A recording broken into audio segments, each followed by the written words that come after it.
Ako nga pala yung may-ari dito sa lupa na to. Ano paano na ikaw ang may-ari dito? Kasi nabili ko tong lupa na to matagal na, 10 taon na nakalipas. Kung tatapusin natin yung video na yan, tungkol yan sa dalawang buyer na nagtatalo tungkol sa isang property. Ang posibleng nangyari dyan, scam, misunderstanding, o miscommunication. Sa ganitong sitwasyon, paano at ano ang dapat nating gawin? Kung ikaw yung unang nakabili, ang gagawin mo ay ipepresent mo kung ano ba yung mga pruweba mo ng pagmamayari. Una, deed of sale. Pangalawa, titulo.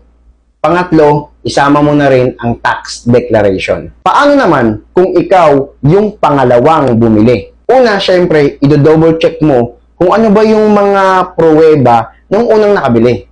Tapos, i-present mo yung mga pruweba mo rin. Yung kung meron ka rin deed of sale, kung meron ka rin titulo at tax declaration. Dapat mag-usap kayo sa barangay o minsan kailangan nyo ng pulis kasi baka hindi nyo alam kayong dalawang buyer nag-aaway kayo.